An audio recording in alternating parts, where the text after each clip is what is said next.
राम राम प्यारे मित्रों, मेरे चैनल भक्त प्रेम में आप सबका हार्दिक स्वागत है। प्यारे मित्रों, आज हम लोग जानेंगे कि अकाल मृत्यु क्या है, क्यों होती है और इसके बाद क्या होता है। तो चलिए मित्रों, वीडियो को शुरू करते हैं।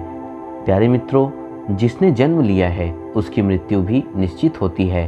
कोई अपना पूरा जीवन संतुष्टि के साथ जीता है और अंत में एक प्राकृतिक मृत्यु को प्राप्त होता है, तो कोई अपना पूरा जीवन कई तरह के कष्टों में जीता है और अंत में एक प्राकृतिक किंतु असंतुष्टि से पूर्ण मृत्यु को प्राप्त होता है। ये दोनों स्थितियां तो फिर भी ठीक हैं, क्योंकि एक ऐसी मृत्यु भी होती है जिसमें मनुष्य अपनी पूरी आयु जी नहीं पाता है और अचानक ही मृत्यु को प्राप्त हो जाता है। इसी प्रकार की मृत्यु को अकाल मृत्यु कहते हैं। अकाल मृत्यु सबसे भयानक मृत्यु होती है। मुख्य रूप से अकाल मृत्यु का कारण आत्महत्या, गंभीर बीमारी या कोई दुर्घटना, यह सब अकाल मृत्यु के कारण बनते हैं। गरुड़ पुराण में बताया गया है कि मनुष्य के जीवन का 7 चक्र निश्चित है और यदि कोई मनुष्य इस चक्र को पूरा नहीं करता, अर्थात जो अकाल मृत्यु को प्राप्त हो जाता है, उसे मृत्यु के बाद भी कई प्रकार के कष्ट भोगने पड़ते हैं। तो चलिए मित्रों, पहले हम यह जान लेते हैं कि किस प्रकार की मृत्यु को गरुड़ पुराण में अकाल मृत्यु की श्रेणी में रखा गया है। गरुड़ पुराण के सिंहावलोकन अध्याय में बताया गया है कि यदि कोई प्राणी भूख से पीड़ित होकर मर जाता है या हिंसक प्राणी द्वारा मारा जाता है या जो विष तथा अग्नि आदि से मृत्यु को प्राप्त हो जाता है अथवा जिसकी मृत्यु जल में डूबने से हो जाती है या जो सर्प के काटने से मर जाता है या किसी की कोई दुर्घटना या भीषण रोग के कारण मृत्यु हो जाती है, तो उसे अकाल मृत्यु को प्राप्त हुआ माना जाएगा। अकाल मृत्यु के इन सभी प्रकारों में गरुड़ पुराण के अनुसार सबसे निंदनीय और घृणित आत्महत्या होती है। गरुड़ पुराण में आत्महत्या को भगवान के अपमान के रूप में बताया गया है, क्योंकि जीवन ईश्वर की अमूल्य भेंट होती है, जिसे आत्महत्या के माध्यम से स्वयं खत्म करने का अधिकार मनुष्य को नहीं होता है।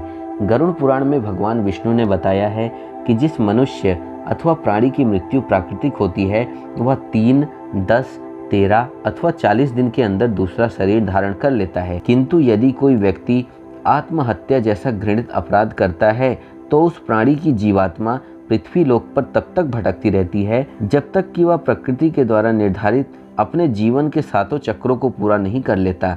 ऐसी जीवात्मा को न तो स्वर्गलोक की प्राप्ति होती है और न ही नरकलोक की। जीवात्मा की इसी अवस्था को अगति कहते हैं। इसलिए गरुड़ पुराण में बताया गया है कि आत्महत्या करने वाली जीवात्मा अकाल मृत्यु को प्राप्त होने वाले सभी जीवात्माओं में सबसे कष्टदायी अवस्था में पहुंच जाती है। इसके अलावा अकाल मृत्यु से देह त्यागने वाली आत्मा अपनी कई तरह की इच्छाओं जैसे भूख, प्यास, संभोग सुख, राग, क्रोध, लोभ, वासना आदि को पूरा करने के लिए एक विरक्त से विचित्र अंधकार में तब तक भटकते रहती है जब तक कि उसका ईश्वर द्वारा निर्धारित जीवन चक्र पूरा नहीं हो जाता है। शास्त्रों के अनुसार मनुष्य की स्वाभाविक आयु 100 वर्ष तक की होती है, लेकिन जो निंदित कर्म को करता है वह शीघ्र ही नष्ट हो जाता है। जो मनुष्य शास्त्रों के विरुद्ध वंश परंपरा के सदाचार का पालन नहीं करता, जो आलस के अधीन होकर कर्म का परित्याग कर देता है, जो हमेशा त्यागने योग्य कर्म को सम्मान देता है, जो पर स्त्री में अनुरक्त रहता है, इसी प्रकार के अन्य महादोषों से मनुष्य की आयु क्षीण हो जाती है।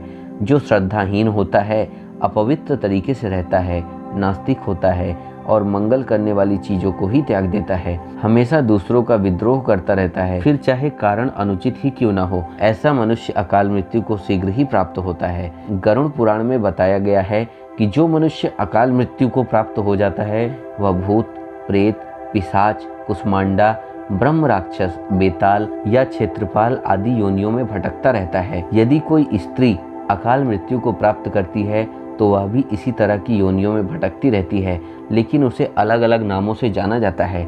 जैसे कि कोई नवयुवती स्त्री अकाल मृत्यु को प्राप्त होती है तो वह चुड़ैल बन जाती है। वहीं यदि कोई कुमारी कन्या अकाल मृत्यु को प्राप्त होती है तो उसे देवी नाम की योनि में भटकना पड़ता है। आज की वीडियो आपको कैसी लगी कमेंट करके जरूर बताएं। चैनल को सब्सक्राइब करना न भूलें। आगे भी ऐसी ही वीडियो आती रहेंगी। फिर मिलते हैं अगली वीडियो में। आज के लिए आज्ञा चाहता हूँ।